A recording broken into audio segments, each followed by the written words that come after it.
Welcome to my podcast story, the show where podcasters share the real journey behind their voices, from their first mic check to their biggest milestones. Every episode reveals the lessons, challenges, and breakthrough that shape a podcast star's journey. I'm your host, Wisdom Okonkwo, and I can't wait for you to hear today's. In today's episode of my podcast story, we have Michelle Berard, the engaging host of Somewhere in the Middle with Michelle Berard. Our podcast beautifully explores the intersection of life, love, family, and culture, politics, and business, creating a space where diverse perspectives can thrive. Michelle brings a rich background as a writer, editor, and entrepreneur to her podcasting journey, drawing from her international experiences and her work helping authors find their voice through her company, Urban Book Editor. What makes Michelle's story particularly fascinating is how she launched her podcast while balancing her business, a full-time career, and raising 3 children. She's here to share an inspiring journey of creating meaningful conversations that bridge different worlds and perspectives, and how she's using her platform to amplify voices that often exist somewhere in the middle of our complex social landscape. Let's dive in. So my name is Michelle Berard, and I started a podcast a while back called Somewhere in the Middle with Michelle Berard. Somewhere in the middle. Okay, what's the podcast about?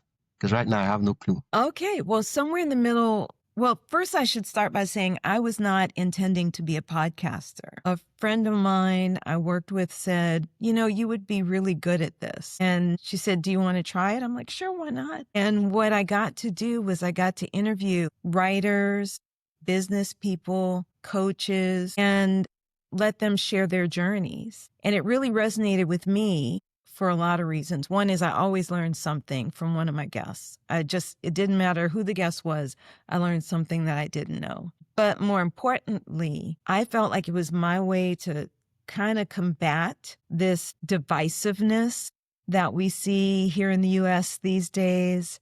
Just in my little corner of the world, hopefully people could see that we are more alike than we are different. We're all on a journey. Everybody has challenges, but we all want the same things. We want to be healthy, we want to be happy, and we want to have good lives for ourselves and for our families. So that's really what the show was about, was how people could share their journeys in whatever walk of life they were in, and hopefully the audience could relate to it. Okay. So, what was the inspiration that led to this exact approach to the podcast? I mean, you could have started a podcast about motherhood, growing up in Atlanta, about anything. Why this? Well, really, because when Barack Obama got elected, certain segments of our society started going nuts. And I'm a Southerner. I grew up down South, and the South gets a bad rap. People are used to living together here. And yet I started seeing such more aggressive fractures in these relationships. People who normally would have at least been civil to one another, suddenly being very disrespectful. And most people were fine. I don't want to make it sound like everybody was just like waving guns and beating people up. That's not what it was. But there was an energy that started.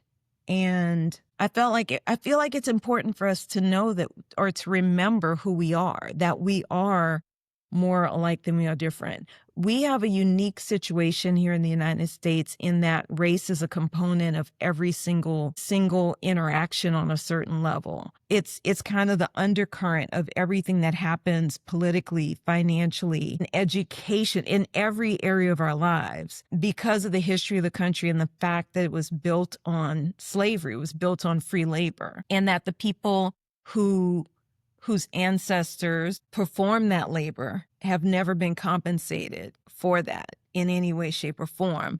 And more importantly, have been scapegoated as being the reason the United States has all the problems it has, when I don't know how we could cause all these problems. Y'all didn't have to bring people here to work for free. That's another way you could handle it. You know what I mean?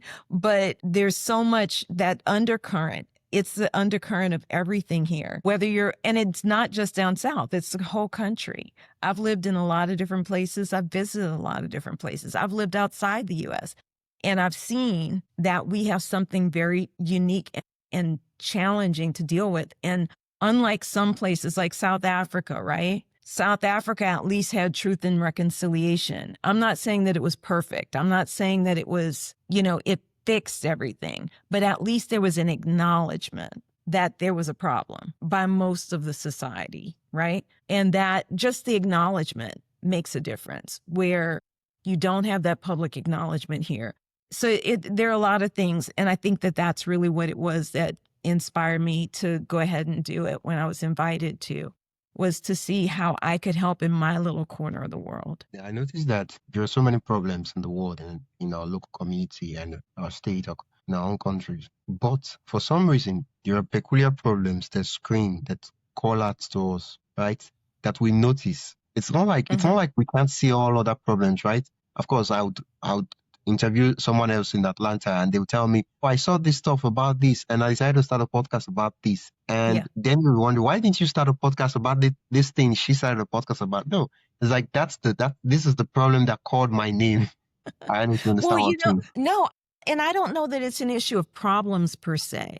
I like to view it as challenges. I like to view it as opportunities. Wherever there's what you might call a problem, there's an opportunity. There's a solution. There's something that can fix it. And for me, for this particular challenge, and I think for most challenges in the world, just communicating and finding some empathy with one another, realizing that everybody's trying to do the same thing, but we're operating sometimes from different places. We're operating with different tools, right? So you can't expect someone who's in kindergarten to operate with the same tools as a fifth grader. You can't expect a fifth grader to operate with the tools of someone who's 12.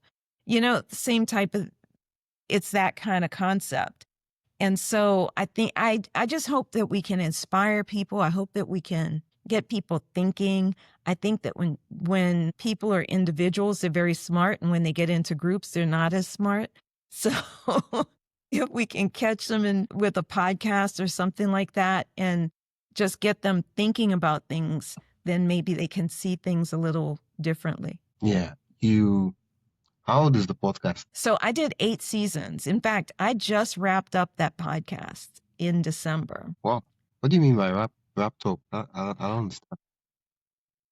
Did 8 seasons of that podcast. So my last episode was December 2024. So wait, I need to understand something. When you say wrap up, what do you mean? Are you saying that we're done with that podcast, or more like? Yes. Yeah, I'm done. I'm done with that particular podcast. I think it went as far as it could go because I have evolved. And I think that I've been thinking about starting a new podcast that is on a different focus. And so I've been working on developing those concepts. Okay. So currently from December till in June, that's 6 months. Have you been working on another podcast? I'm developing the concepts. So it's a little bit of a challenge for me because it's going to require me to be more, it would require more of me personally, right? Where it wouldn't just be me interviewing other people, but me sharing more of my story personally. And I think that's why it's taken a little while, It's a good thing you mentioned that because most times hosts of podcasts, they hide under the guise of interviewing others and they don't get to share their story ever. So I know it's better I just talk to people, ask them questions. Yeah, that's very easy. You're asking other people to share. And your job as a host in that case is to try to help them share the kind of information that you're trying to get for your audience, right? But it's different when you want to do something. So for me, this is more about spiritual evolution and the changes that I have gone through emotionally, spiritually over these last number of years. I'm on the upper end of 50 now. So I think I've learned some things that can be beneficial to other people, to younger people, younger women in particular.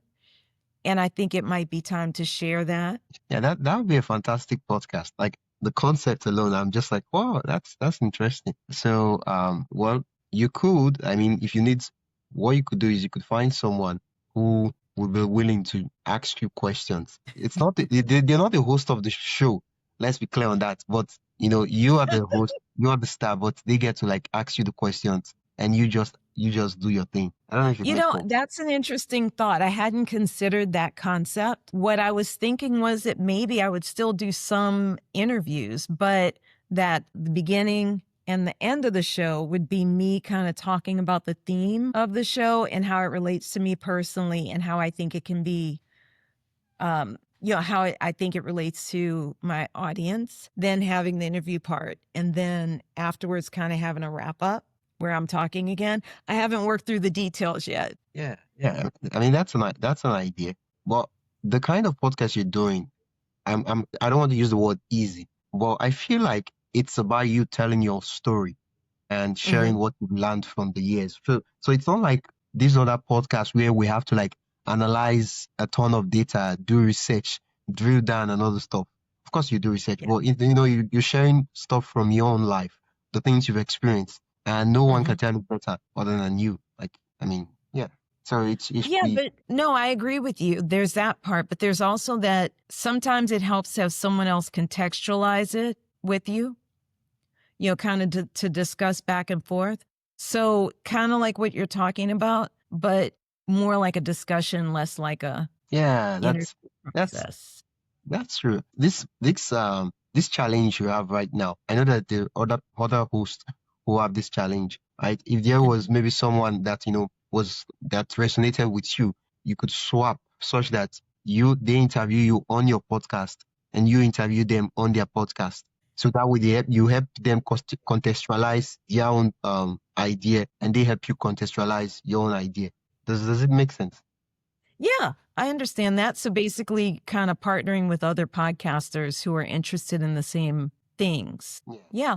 Yeah. Like I said, I'm still thinking through how I want to do this podcast. I feel like I've reached an age where I have to, I mean, you get into your 50s, you're still young, but you are, how they say these days, they say you're seasoned. You've learned some stuff and you have to really start thinking how you can give back to your community. And I think this is one way to give back. Women have unique challenges. Um, like for example, in my case, I worked in mostly the tech industry, which tends to be male dominated, tends to be white male dominated, things of that nature, and all of the things that go along with that. Working in corporate America, whether it's large companies or small companies, there are those aspects. There are, of course, the relationship aspects, which I will not call myself any kind of expert on, but there's certainly things that I have experienced that I think people could benefit from knowing. So, and I would love to have other women my age almost do a round table, Okay. like an elder. Yeah, panel, something like that. Yeah. So I have a lot of ideas for how I'd like to do it. And it may have multiple formats. Yeah, I mean, you could. I know that this software I'm using would allow you to do what do you call it now, multiple up to like even up to 12 guests or something like that, and have them Yeah. on the platform, ask them questions, and you're having a conversation. Ideas like that shouldn't be a problem because with the way the internet, if the internet is way like it's fast and everything is good, the Hmm. conversation is like happening in real time. Of course, in person is nice, but it's just that the logistics for in person interview, it's a lot. And I mean, if you don't have the bandwidth, don't go into it. Yeah. It's challenging. Fortunately, well, Atlanta has really good internet. And that's one thing I have to say about Atlanta. You can get the things you need here from a technology standpoint. Yeah, that's true. I mean, if you could do in person, you have to set up the camera and put all those things together. Unlike this one, we just sit in front of the computer and that's it. Mhm. So it's different, but just that the chemistry in the room is way different from. I mean, right now it's there, but it's imagine if we were in the same room. It's just different. Well, and you know what's neat is that they do have studios you can rent Oh, where they'll do they the have production for everything you. set up. I'm sorry? They'll do the production for you. They'll do the filming and everything for you, and then give you the file at Mhm. the end of the day. Oh, Yeah. that's brilliant. That's brilliant. Oh, yeah, it's just to reach out to a couple of persons and tell them that, yeah, I'd love to start this. I want to start this, and if you're interested, let's book a time. Well, like I said, I've got to work through my own stuff, finish working through my own stuff. How much am I willing to put myself out there with my personal story in a podcast format? And that's really, I was just talking to someone else earlier about it from a writing perspective because, I work with writers, I write. And That's one of the hardest things about writing too, is, being willing to be vulnerable, being willing to share more of yourself so that that emotion comes through, so that, all those things that you're really feeling and experiencing convey through the story. Yeah. And isn't that why people connect with people? With the way AI and everything is happening right now, that's the only people, the only creators that would survive. Well, and that's what I tell my clients who are working on their marketing. So if I'm helping them with their book marketing, for example, I'm like, people connect with people. They don't connect with pictures of books, right? So you have to be willing to share more of yourself. That's part of what the appeal of social media is this feeling like you're connecting with someone across the globe. You could reach somebody, your story in Nigeria could reach and touch someone here in the United States. That's Yeah. amazing. That's the beauty of the internet. And I think that's why people love it too. It's not just that it's the constant dopamine release from the likes and shares and all that. I really do think that it's because people want to connect with people. And we're curious. The human mind is curious. And I think it wants to know about people from other places. So having that opportunity is amazing. The technology, I'm a big tech fan. I think the technology has done amazing things for us and has really given us the chance to grow in ways that, maybe we're not taking advantage of all the time. But it gives us the opportunity to grow in those areas. Yeah. For me, one of the fear I have every time I hear a podcaster say they're taking a break is like, I hope we do not lose this podcaster to Podfeed. Yeah, but you know what? Not everything is forever. Why do I feel like you're about to leave us from the podcasting world? You just you're just telling us not everything is forever. I think you're contemplating leaving us. Quick break. Before we continue, I'd love to invite you to join the My Podcast Story newsletter. Each week, I share highlights from our guest stories, behind the scenes podcasting tips, and resources to help you grow your own show. You can sign up at mypodcaststory.com/join. That is mypodcaststory.com/join. Now, let's get back to the episode. No, well, what it is that I understand. when you, no, when you get to a certain point in life, you realize that you've left more places than you've stayed. The first time I left home to go to another city, I was 19 years old. And I left then. I went someplace else. I left there. I went someplace else. I left there. You know what I mean? Life is a series of comings and goings. People come into your life, people leave your life, sometimes under good circumstances, sometimes under not so good circumstances. Jobs come and go, cars come and go, houses come and go, girlfriends and boyfriends come and go. It's the nature of life that everything changes. And the question really is not whether or not you're leaving something, but what are you going to? So it may not be that, leaving podcasting per se. It may be leaving podcasting for a while and doing something else and then coming back with new experiences and new things to share, new concepts. What do you do professionally? So I work for a technology company, a data analytics company, and I also have my business where I help authors produce their best work. I mean, yeah. So you work for a data analytics company and then you have a business. When you say your authors produce their best work, like, can you make that more concrete for me so that my brain can understand? So, well, I can tell you my origin story, I guess, if you will. So if I were a superhero, this would be the origin story of the company. So in 2012, I started a company called Urban Book Editor. And that's because I was a volunteer reviewer for a website called the Urban Book Source.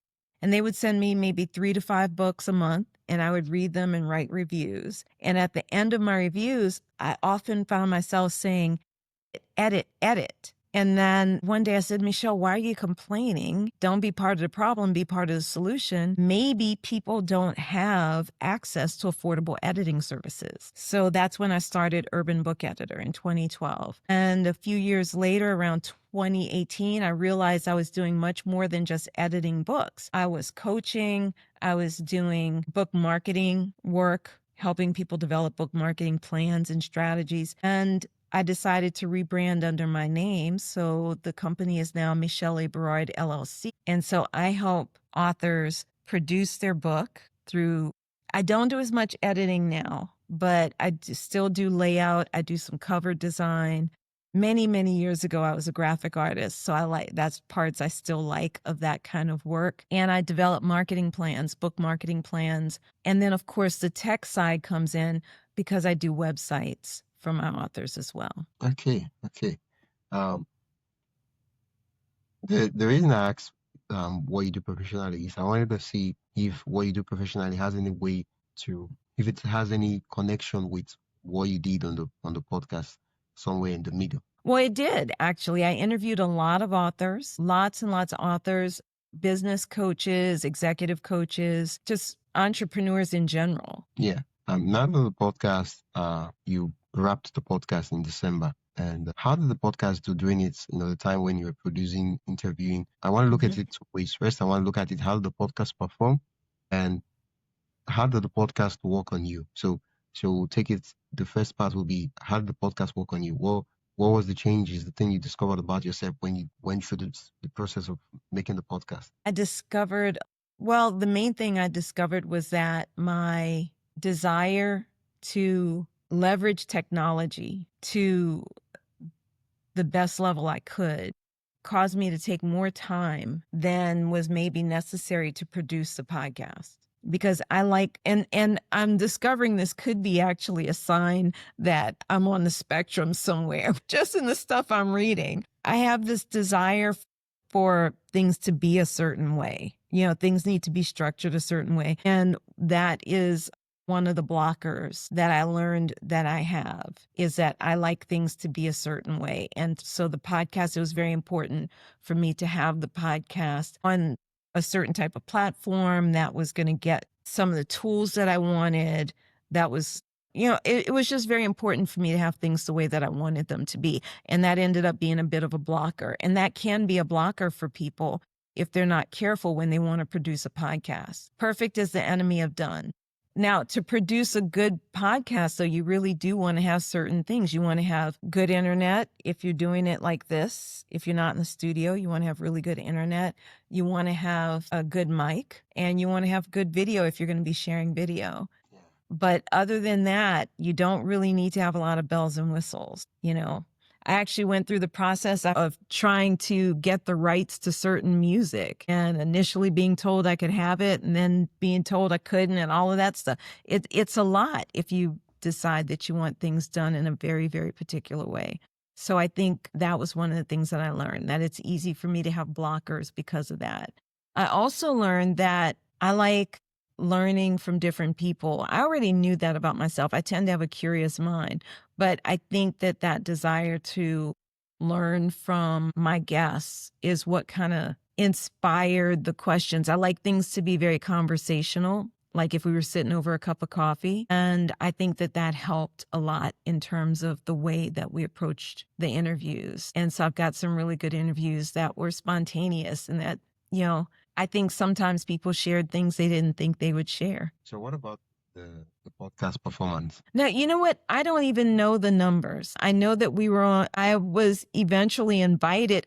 I assume my numbers were good. I wasn't tracking my numbers. I wasn't doing the podcast for, the most listens in the whole world. I wasn't trying to be Joe Rogan, but my numbers must have been good enough for Amazon Music to invite me to be one of the podcasts that they had on there, because they reached out to me. I didn't reach out to them.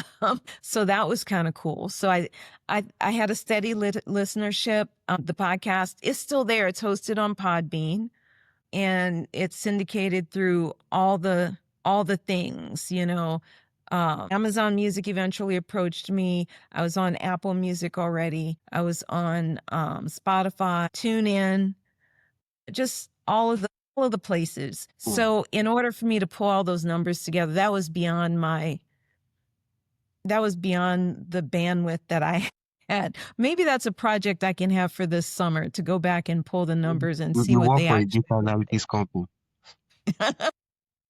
I should really Yeah, I put a need speak for you. yeah, that's what I need. I need someone to pull the numbers for me probably. But I mean, I considered it quite an accomplishment when Amazon Music invited me. Because, like I Oh, said, they reached out to me and I was like, "What?" yeah. Uh, I would rephrase the question. When you started the podcast, right? There was, we could call it expectations, right? Not, I'm not talking about numbers now, right? It was like, oh, Okay. I'm going to start this podcast because I want to do this stuff with this podcast. I see an opportunity to Mhm. do this podcast, right? So now I'm going to ask the question: what is the performance? Because since the podcast is still up, even though we stopped you stopped releasing episodes in December, but what is the performance of the podcast in regard to that purpose? Like, the original purpose you created the podcast for. How did the Mhm. podcast do? So that's the I question. think it did great. And the reason is I had people say to me that they really related to some of the stories. I've interviewed people who were authors who were in prison, and people got to hear their stories. I've interviewed people who were talking about prison reform in the United States. I've interviewed people who were talking about their personal experiences with abuse and how they shared that with their stories in their books. I've talked to business people. And I think, again, the main purpose was really that people see that we're more alike than we are different. Everybody's got challenges. Nobody's life is perfect. And it's not about how easy your life is or how perfect your life is. It's about, can you pick yourself up after the challenges and keep moving? I had Spirit say to me once in a dream, just keep your eye on Moses and put one foot in front of the other, and you'll be all right. That's When really what life is about in a lot of ways, right? you mentioned that you interviewed a prison author, how did Mhm. you? What logistics like? Do you like throw some light on that? How did you get someone from the prison to do an interview with you? So, particularly when I was operating under Urban Book Editor, people from prison would contact me. There is so much talent wasted in our prison system. Authors, artists, poets. I can't explain to you the amount of talent that is wasted in the prison system right now. But the company, I don't know how this happened, but the company ended up being known in the prison system.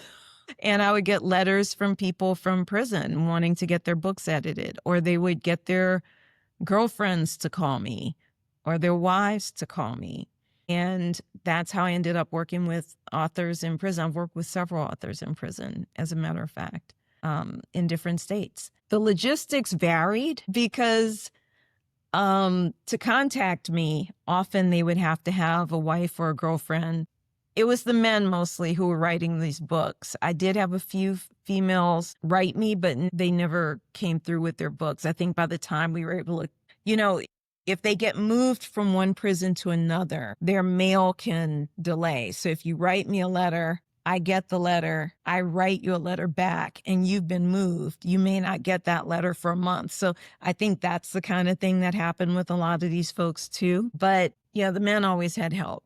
The women didn't, is what I think I have found. And so they would have their girlfriends or their wives call me, and I'd tell them what they need to do in terms of getting me their manuscript. I never wanted to have anyone's original manuscript because in prison, they are writing their books by hand. So I would ask them to send the book to the girlfriend or the wife, and I would ask the girlfriend or the wife to scan in the pages for me. Because I don't want them to ever lose their original manuscript. I preferred not to get people's originals. There were one or two that did send me the originals, even though I asked them to do it that way, just because they didn't have the means. But that was part of it. So scan the manuscript, send it to me. I would have someone type it up. Then I could start working with it because I won't edit especially an original, on a handwritten manuscript. I won't do that. And everything has to be digitized anyway for production purposes. So you need it in Microsoft Word or something like that in order to get it produced ultimately. And if there are any calls, sometimes, and I'm not going to get into the mechanics of how they did it, but sometimes there would be three-way calls where the person was on with the wife or girlfriend. Sometimes they would call me from the prison phone directly.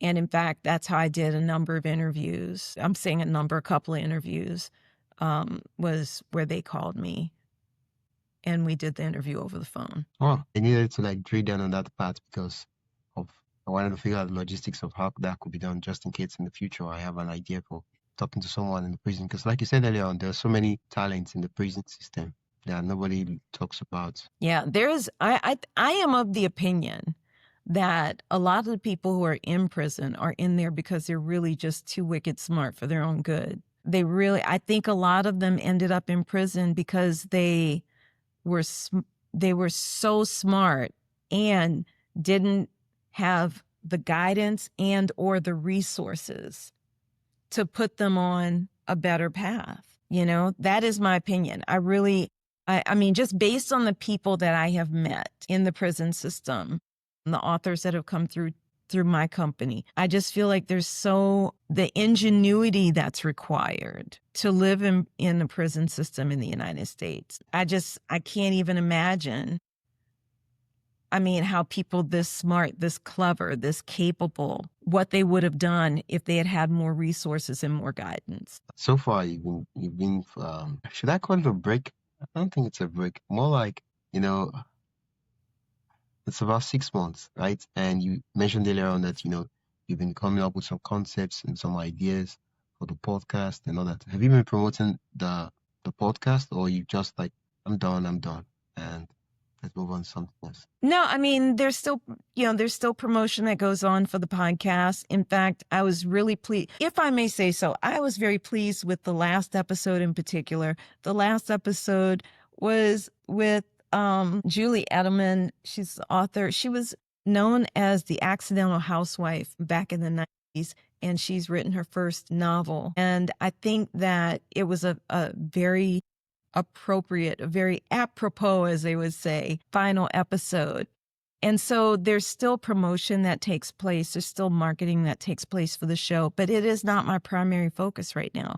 I'm actually focusing more on my writing. That's what I'm spending time working on right now. And I've got other things in development. I also have some courses that I've done for people to help them with their books. So those are the kinds of things that I've been focusing on right now. Tell me about your writing. What about writing? No, you said you focused on your writing. Okay, on my writing. Okay, I had been primarily writing poetry. So some things have happened in recent years that have made me want to refocus on fiction and also memoir. So that's what I've got, a couple of projects that I'm working on right now that I'm just, developing the outlines for. In fiction, you do a lot of character sketches and things like that. So I'm working on that part in the fiction side. And then I also have I would call it probably more memoir than anything else, memoir/self-help, that is percolating, and there's an outline written. And again, it's the moving from the outline stage to the actually starting to write stage, because you have to be ready to kind of put all of it on the page, right? You have to be ready to lay it all out. So that's where we are now. Yeah. I'll ask you a question I ask every podcast host on the podcast. Mhm. Did your podcast make money? Did it make money? Not directly, no. That was never the purpose of that podcast. I know that a lot of people monetize their podcasts in a lot of ways. So some people do booking fees, some people do marketing packages and things of that nature. My podcast it was probably more a passion project than anything else. And so that was never really the goal. I mean, for a while I was like, yeah, I should figure out how to monetize this. But it really was just, I wanted people to share their stories. That's really what it was. It was never about trying to make money. So did it make money directly? No, but I think it did make money for me from the perspective that it grew my audience. If you put my name in the internet, I have a pretty big internet footprint for someone who's a regular person. For someone who's not like a Hollywood person, I think I have a pretty good internet footprint. And I think it's in part because of the podcast. But I also believe that not everything you do is for money. It's a good thing you mentioned that, because most of the times the first point of contact people have as an introduction to podcasting is people who are out there telling people that they need to start a podcast to make money. And usually, it's not like there's anything wrong with that, but usually these people are people who help business persons start podcasts to get leads for Mhm. their business, right? So it makes sense that they'll talk about how you should start a podcast to make money. And so if you that is your first introduction, what would happen is that you start thinking, well, how should I make money from my own podcast? Whereas there are other people who they use their podcast as an opportunity for awareness, for social cause, and plenty of other things you could use a podcast for, other than just Mhm. making money. Well, and I mean, really, a podcast is also, like I said, just a way that you can grow your audience. It's not just, I mean, I'm also not going to say everybody's got to have some altruistic reason, like, oh, I'm trying to change the world. Not everybody's trying to change the world either. Sometimes you just want to have a bigger audience for whatever it is that you do. So, yeah, I don't think that everything we do is about making money. All right, I don't think it should be. I don't think it has to be. I think it can be. I mean, well, one of the things we say here is your mileage may vary. I mean, everybody's a little different, but sometimes you do stuff just for fun. Sometimes you do stuff, with other things as a measure of value. And for me, I think for that podcast, the measure of value was multifold. One was I wanted people to share their stories. Two was I wanted to see if I can do it. Can I do this? Is this something that I'm capable of learning how to do? Because I literally it was like on the job training, you know? And there are things I would do differently because of that. If I were to start a podcast today, I would probably do it as more of a live stream. I did do a live stream with a friend of mine when the pandemic started. And what I found with the live stream was that it gave us more time to plan because we were spending less time on the technology, the recording the podcast, the editing the podcast, all of those things. So we could spend more time kind of planning what we were going to talk about and what our themes were going to be.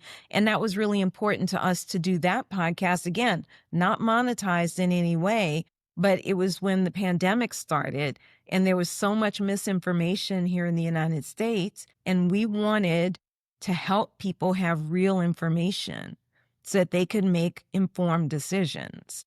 So we spent a lot of time researching what was going on with COVID. And that's what the podcast was about. So, Yeah. everybody's got their own thing. Yeah. Yeah, that's the sweet thing about live streaming is that you could edit it if you wanted to, but it's just live and it's organic. People get to ask questions and all that, and it removes a Mhm. lot of stress. I think it's about finding the system that works for you. Oh, yeah, definitely. And I encourage people to try different platforms. The platform that I use Podbean for mine. I actually started on Blog Talk Radio, which I think no longer exists. Um, I I found I found the website to be so disturbing because there was so much going on the website. I was like, I've got to find something else. It was just disturbing me to be on the platform and working on the platform with all the stuff flashing and all the ads and all that. It was very disturbing to me. So I looked for another platform and I decided on Podbean at the time. And I love Podbean because I could live stream there, but I can also do a recorded podcast. And you're on there with some of the biggest podcasts in the world, some of the most, like, I'm a huge fan of NPR, National Public Radio, and they were on Podbean at the time. I don't know if they still are. And so I was like, I will be where NPR is. That's I love that. So I think what's good about being on, if you can get on a platform that has large organizations on there, is your chances for discoverability get higher because people are going to those platforms for those larger organizations too. And what's really good these days, I mean, it's a lot easier now because I started this in what was that? 8 years ago, whatever that was. I'd have to do math, but 9 years ago. But now many of these platforms syndicate across to Spotify and Apple Music and all of those. Whereas when I started, Podbean was one of the few that had a pretty wide syndication. And now there's some that syndicate just everywhere. So you really want to make sure that you're looking at where you can syndicate as well. Because if somebody's on Spotify listening to Trevor Noah's podcast, they may find you there. You know what I mean? Yeah. There's something you mentioned, right? When you talked about the podcast and the value of the podcast is the fact that doing the podcast has helped you build your audience. And building a personal brand it's a very important thing. Like it's one of the things like that affects everything, how people respond to you, the kind of how much persons you get to impact in the world. So can you zoom in a little bit on how it really works for you, the podcast? Well, for me, and I think this is the case for most authors, I think it's really about your internet footprint, right? So think about it from this perspective. Anything that you do these days, somebody's going to go look you up. Yeah. And the easier you are to find, the better. The more credibility you have almost right off the bat, just by virtue of them being able to find you. Then you've got all these great things. You've got a website, you've got your social media, you've got your podcasts, you've got articles you've been written up in.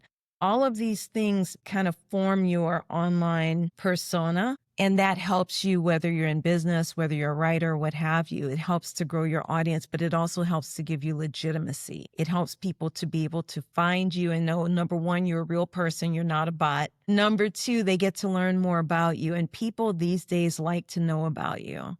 That's how, like you said, people connect with people, right? So that's the other thing. And then add to it that they're more likely to follow you. And if they're more likely to follow you, they're more likely to buy your book, your service, or whatever it is that you're offering. So again, it's not always like direct monetization where the podcast helps. It helps with also growing your audience, growing your internet footprint, making you easier to find. So that's one of the things that's really beneficial. And doing interviews similarly helps with that. Yeah, yeah. The thing about interviews is that you build your brand across the experts you interview in Hmm. whatever industry it might be, and also people who are listening to the podcast get to know about you, and you also inter overlap between your audience and their audience if they promote your podcast, of course. Excited to see what the concepts, you mentioned some concepts you're working on in your head right now. I'm excited to see what it would look like in when they become a reality, hopefully. I'd love to like have you back on the podcast, come talk to us about, what it was, taking a pivot from previous podcast to something different, what it means to start a legacy project. Because this podcast, the idea of the podcast you mentioned, it's what I would like to call a legacy project. So it's about Mhm. how can I help the younger generation, the girls that are yet to become women and ladies. Yeah. And it's funny because then you also wonder, like, are these young girls going to even be interested in hearing Yeah, what I what have. we have to say? I envision it being me and like, six other women, you know, talking and sharing and discussing, and maybe, just maybe, there being some group of young women that say, "Oh, this is okay. This is valuable. This helps." Yeah, yeah. The thing is, for the way I see it is that podcasting is a medium for people to get a role model, irrespective of where they are in the world. Because Mhm. sometimes where they are geographically, the kind of role models they have there, it's not exactly the type they want, right? Because they have these crazy ideas, and it's you understand what I'm saying? So with Yeah. the podcast, the especially when you start telling your story, they really can connect and say, yeah, I really respect this lady, and you get to inspire them even from the comfort of your house. Well, we'll see what happens. But when I finish pulling it together, it's being written out. It's not just in my head. It's also being written out. But when I figure it all out, I will be sure to email you. Please do, please do, please do. I'd love to. I'm invested in this story.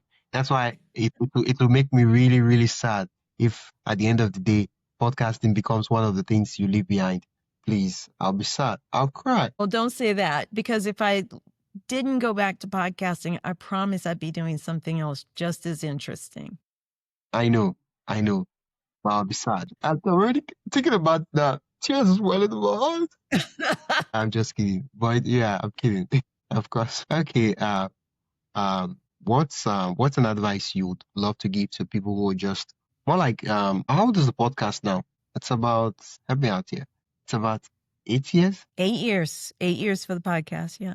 So what advice would you give to you 8 years ago before you started the podcast?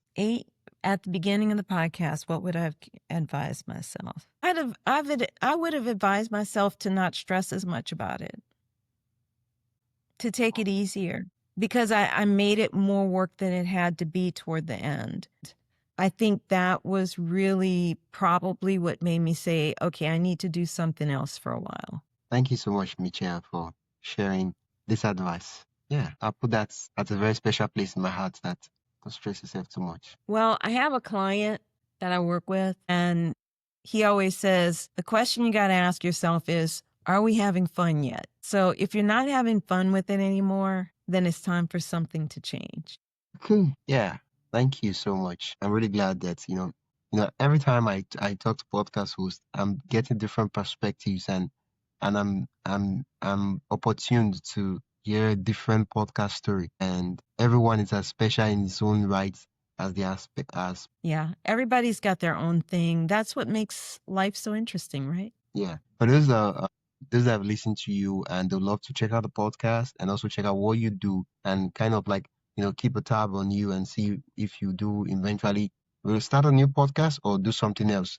They love to like be your friend, your internet audience. Where can they do that? Well, everyone, including you, can find me on all the social media as Urban Book Editor. I kept my old handle. You can also go to my website, michelleberard.com.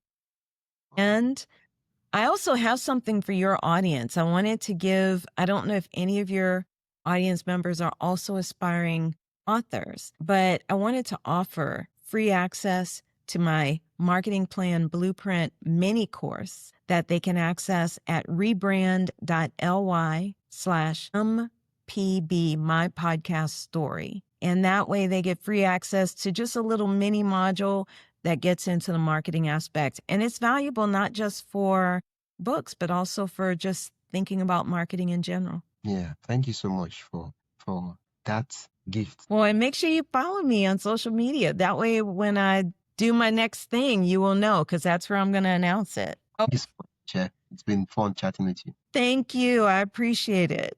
Thank you for having me on. That's it for today's episode of my podcast story. I hope you enjoyed listening to this journey as much as I enjoyed sharing it with you. If you found value in today's episode, make sure to subscribe and leave a review. It really helps others discover the show. And don't forget to join the newsletter at mypodcaststory.com/join for more stories and podcasting insights. Until next time, keep telling your story, because someone out there needs to hear it.